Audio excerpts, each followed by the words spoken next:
Welcome to Straight Talk Africa, live from the Voice of America studios here in Washington. It's Wednesday, May 4th. I'm Mwamoyo Hamza in for Shaka Sali, who is on special assignment in Africa. Today, we'll discuss the death of Osama bin Laden as we take a closer look at the implications his death has on Africa's war on terrorism. What was perhaps the largest manhunt in U.S. history came to an end Sunday with the death of Osama bin Laden.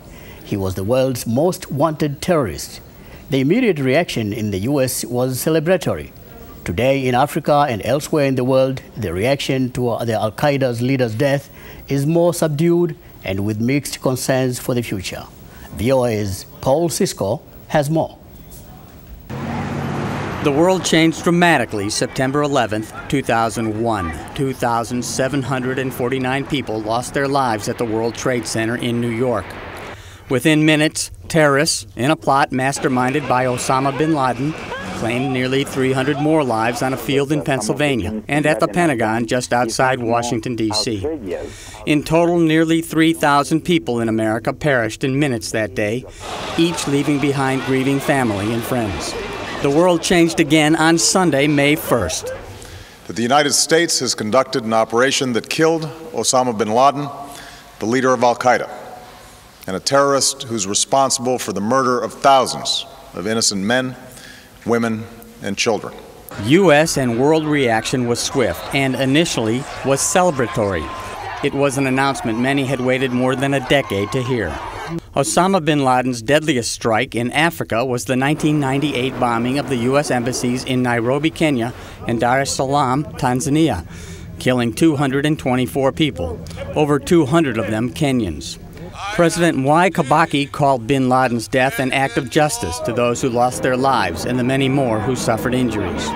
East Africa has seen a great deal of deadly al-Qaeda activity, such as the bombing of the Paradise Hotel in Mombasa in November 2002. Al-Shabaab militants operating in bordering Somalia and Uganda have pledged allegiance to the group. Al-Shabaab militants claim responsibility for deadly bombings in Uganda during last summer's World Cup. Barak Mulaka is a political analyst based in Nairobi. Rather than celebrate, and of course sometimes it's in order to celebrate when you think it's a moment of victory, but rather than that, the world should be thinking a lot more about the coming days when strikes of terrorist nature are very, very likely to take place. U.S. Secretary of State Hillary Clinton. That the battle to stop al-Qaeda and its syndicate of terror will not end with the death of bin Laden. President Barack Obama acknowledges that al-Qaeda will pursue more terrorist attacks.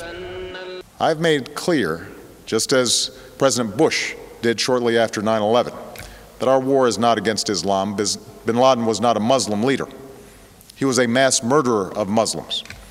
Indeed, al-Qaeda has slaughtered scores of Muslims in many countries, including our own. With certainty, the war against terrorism is not over with the death of Osama bin Laden. Rather, it intensifies now, and with near certainty, his death will not end the acts of terrorism al-Qaeda is known for. Paul Sisco, VOA News.